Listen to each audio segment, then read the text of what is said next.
9 குழந்தைய பெற்றுட்டு 10வது குழந்தைக்கு ஈஸியாக தாயானாங்க. ஆனால் இன்றைக்கி ஒரு குழந்தை பெற்றுக்கிறதுக்கு இவ்வளோ பெரிய பிரச்சனைகளை நம்ம காரணம் நம்மளுடைய அந்த கலாச்சாரத்தை புறந்தள்ளினுடைய விளைவை இன்றைக்கி நம்ம அனுபவிக்கிறோம். நம்ம ஐபியில் வந்து பண்ணும்போது இப்போ 7 days வந்து இன்சுலின் போடுறவங்களா இருக்கட்டும், சுகர் மெடிசன் எடுக்கிறவங்க பார்த்தீங்கன்னா நம்ம டீடாக்ஸ் பண்ணும்போதே 7 daysல போகும்போது அவங்க இன்சுலின் போடுறவங்களையும் இன்சுலினையும் குறைச்சி லைஃப் ஸ்டைல் ஓரியன்டேஷனை மெயின் வந்து இங்கே நம்ம ஐபியில் வந்து கற்றுத்தரோம். மைண்ட் லெவலில் கொஞ்சம் ப்ரெஷர் எதாவது அதிகமாக இருந்துச்சு அப்படின்னாலுமே அவங்க சுகர் லெவல் கண்டிப்பாக அதிகமாக தான் செய்யும். ஃபிசிக்கல் ஆக்டிவிட்டியை அதிகப்படுத்தும். தென் மெடிசன்ஸ் நம்ம எடுக்கும்போது அவங்க மைண்ட் ரிலாக்ஸ் ஆக ஆட்டோமேட்டிக்காக சுகர் லெவலும் நல்லா சரியாக ஆரம்பிக்கும். இப்போ நம்ம ஏற்கனவே எடுத்துகிட்டு இருக்கிறோம், மாடர்ன் மெடிசனில் மருந்து எடுத்துகிட்டு இருக்கிறோம், இதில் மாற்றலாமான்னா தாராளமாக மாற்றலாம். இந்த மருந்துகள் குழந்தைகள் இருந்து எடுத்தால் கூட ஒன்றும் லோ சுகர் ஆகாது. ஒரு 22 வருட காலமாக இருக்கக்கூடிய ஒரு மருத்துவம், இத்தனை டாக்டர்ஸ் இருக்காங்க, இவங்களோட நாலேஜ் அப்படிங்கும்போது கண்டிப்பாக அது வந்து எந்த பக்க விளைவுகளும் கிடையாது. இந்த டெலிவரி டைமில் வரக்கூடிய டயபெட்டிஸ், அதில் பொதுவாக டெலிவரி டைமில் பார்த்திங்கன்னா தைராய்டு வரக்கான வாய்ப்பு இருக்குது, டயபெட்டிஸ் வரக்கான வாய்ப்பு இருக்குது, ஹைப்பர் டென்ஷன் வரக்கான வாய்ப்பு இருக்குது, இதெல்லாம் பைல்ஸ் போன்ற பிரச்சனைகள் வரக்கான வாய்ப்பு இருக்குது. இது ஒரு விஷயம் நீங்கள் தெரிஞ்சிட்டிங்கன்னா கொஞ்சம் ஒரு 30-40 வருஷத்துக்கு முன்னாடி இதெல்லாம் கிடையாது. ப்ரெக்னன்சி, அதாவது நான் அடிக்கடி சொல்லக்கூடிய ஒரு வார்த்தை என்னென்னா 9 குழந்தைய பெற்றுட்டு 10வது குழந்தைக்கு ஈஸியாக தாயானாங்க. ஆனால் இன்றைக்கி ஒரு குழந்தை பெற்றுக்கிறதுக்கு இவ்வளோ பெரிய பிரச்சனைகளை நம்ம காரணம் நம்மளுடைய அந்த கலாச்சாரத்தை, நம்முடைய சரியான உணவு முறையை, நம்முடைய அந்த நிறையா விஷயங்களை புறந்தள்ளினுடைய விளைவை இன்றைக்கி நம்ம அனுபவிக்கிறோம்.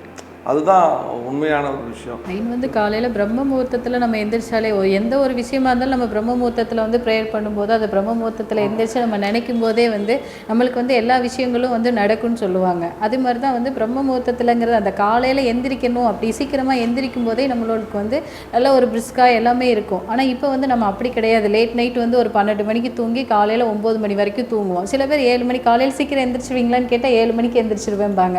முதல்ல வந்து அந்த முறையான பழக்கம் வந்து ஒரு 21 நாள், எந்த ஒரு பழக்க முறையாக இருந்தாலும் நம்ம ஒரு 21 நாள் வந்து நம்ம இதை ஃபாலோ பண்ணணும்னு சொல்லிட்டு நம்ம லைஃப் ஸ்டைலில் வந்து ஒரு 21 days வந்து நம்ம பின்பற்றும் போதே ஆட்டோமேட்டிக்காக வந்து மாறிடும். அதே மாதிரி தான் நம்ம ஐபியில் வந்து பண்ணும்போது இப்போ 7 days வந்து இன்சுலின் போடுறவங்களா இருக்கட்டும், சுகர் மெடிசன் எடுக்கிறவங்க பார்த்தீங்கன்னா இங்கே நம்ம ஒரு 7 நாளே வந்து 7 நாள் கூட இல்லை, நம்ம டீடாக்ஸ் பண்ணும்போதே 7 daysல போகும்போது அவங்க இன்சுலின் போடுறவங்களையும் இன்சுலினையும் குறைச்சி மெடிசனையும் நம்ம குறைச்சி நம்ம மெடிசன்ஸ் எடுக்கும்போது பண்ணுறோம். ஏன்னா அது வந்து 7 daysல இப்போ காலையில் இங்கே வரும்போது நம்ம ஒரு 5 மணிக்கு டீடாக்ஸ்னால் 5 மணிக்கு எந்திரிப்பாங்க, 6 மணிக்கு எந்திரிப்பாங்க. அப்படிங்கும்போது அவங்களுக்கு நம்ம வந்து லைஃப் ஸ்டைல் ஓரியன்டேஷனை மெயின் வந்து இங்கே நம்ம ஐபியில் வந்து கற்றுத்தரோம். அதனாலே பாதி வியாதி வந்து நம்மளுக்கு ரெடி ஆகிடுது. அதே மாதிரி அந்த ப்ரெக்னன்சி டயபெட்டிக் நீங்கள் பயந்துட்டு உடனே போய் இன்சுலின் பண்ண அதெல்லாம் பண்ண வேண்டிய அவசியமே கிடையாது. முதல்ல நாங்கள் சொல்கிறது, இப்போ ஒரு கன்சீவ் ஆகிறதுக்கு முன்னாடியே ஒரு எல்லா டெஸ்ட்டும் எடுத்துக்கோங்க பாடியில், HbA1c எல்லாமே. ஏதாவது இருந்ததுன்னா சில உணவு முறைகளை நம்ம டாக்டர்ஸ் அழகாக பரிந்துரைப்பாங்க. அது வந்து கண்டிப்பாக நீங்கள் வந்து உங்களுடைய அந்த டயபெட்டிக் லெவலில் கண்டிப்பாக ப்ரெக்னன்சி டைமில் வரவே விடாது. ஒன்று. இன்னொன்று, உணவு முறைகள் ரொம்ப ரொம்ப முக்கியமானது. அதுக்கு ஏற்படுத்தக்கூடிய மருந்துகள். இப்போ நீங்கள் ப்ரெக்னன்சியில் நம்ம ஆயுஷில் ஒரு அட்டகாசமான ஒரு மெத்தட் இருக்குது. இந்த மெத்தடை ஃபாலோ பண்ணிங்கன்னா பெயின்லெஸ் நார்மல் டெலிவரி கூட ஏற்படும். அது எவ்வளோ பெரிய விஷயம் தெரியுங்களா? சாதாரண விஷயம் கிடையாது. நீங்கள் சொல்லலாம் அதெல்லாம் நடக்காது அப்படின்னு நீங்கள் இருக்கிற சில ஆட்கள் சொல்லுவாங்க. இங்கே வந்துட்டு பயங்கரமாக பேசுவாங்க. அப்படிலாம் கிடையாது. நீங்கள் இதே தான் யூகேல இருக்குது. யூகேல 98% நார்மல் டெலிவரி. அது புரிஞ்சுக்கணும். அப்போ ஏன் இங்கே வந்து 98% சீசர் ஆகுது? அதான் ரீசன். ஸோ இதை நீங்கள் புரிஞ்சுக்கிட்டிங்கனாவே அட்லீஸ்ட்டு எங்கேயாவது நம்மளுக்கு ஒரு மைண்டில் ஸ்ட்ரைக் ஆகும். பார்த்தீங்களா? அது மாதிரி நிறைய டவுட்ஸ் இருக்குது. இப்போ நம்ம ஏற்கனவே எடுத்துகிட்டு இருக்கிறோம், மாடர்ன் மெடிசனில் மருந்து எடுத்துகிட்டு இருக்கிறோம், இதில் மாற்றலாமான்னா தாராளமாக மாற்றலாம். இந்த மருந்துகள் குழந்தைகள் இருந்து எடுத்தால் கூட ஒன்றும் லோ சுகர் ஆகாது. நீங்கள் மற்ற மருந்துகளை வாயில் போட்டால் அடுத்த செகண்ட் லோ சுகர் ஆகும். இந்த மாதிரி நிறையா விஷயங்கள், அருமையான மருத்துவம். ஸோ இதெல்லாம் நீங்கள் தெரிஞ்சுக்கோங்க. முதல்ல என்னன்றதை தெரிஞ்சுக்கோங்க.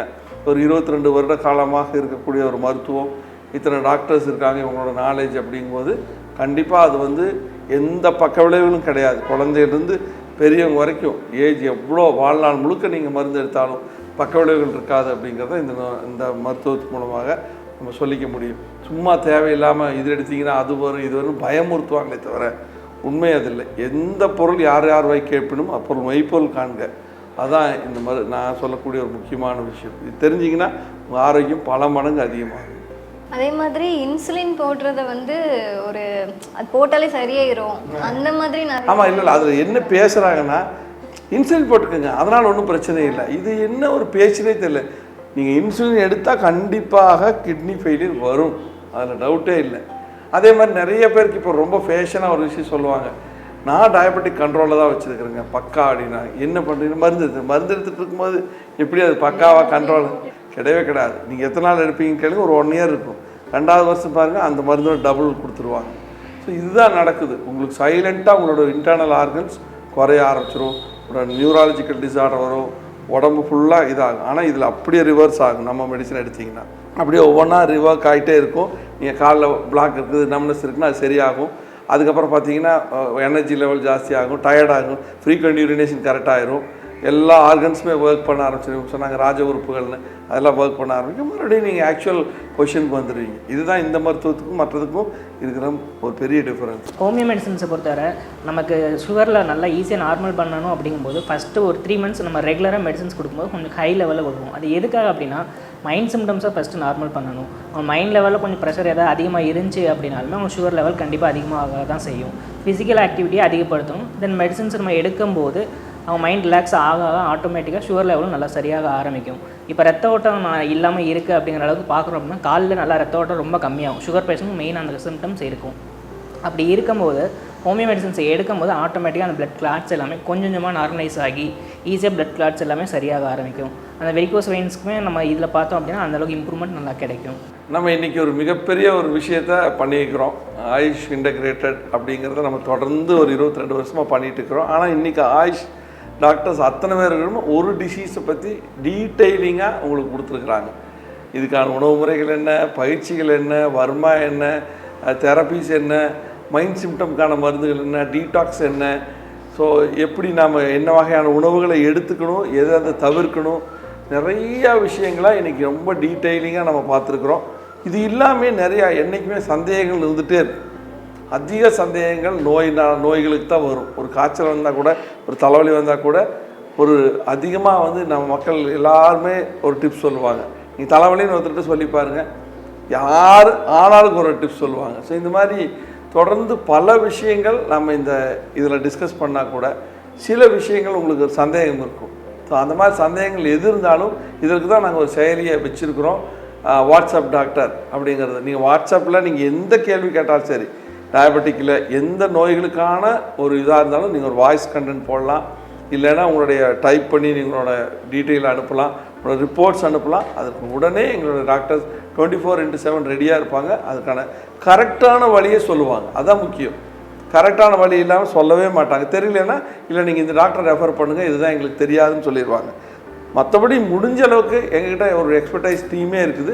அவங்க எல்லாருமே வந்து உங்களுக்கான கரெக்டான ஆன்சரை, ஒரு டாக்டருக்கு ஒரு டவுட்னா என்ன இன்னொரு டாக்டரோட ஒப்பீனியன் வாங்கி உங்களுக்கு உடனே சப்மிட் பண்ணிடுவாங்க. So any doubt regarding any disease you can call WhatsApp doctor. WhatsApp doctor கீழே நம்பர் இருக்குது, பார்த்துக்கோங்க.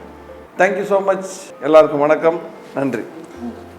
We strongly believe the first duty of the doctor is to educate people not to take lifetime medication unless necessary. And if necessary, it should be without side effects. இதுதான் எங்களுடைய concept. Saran's Hospitals.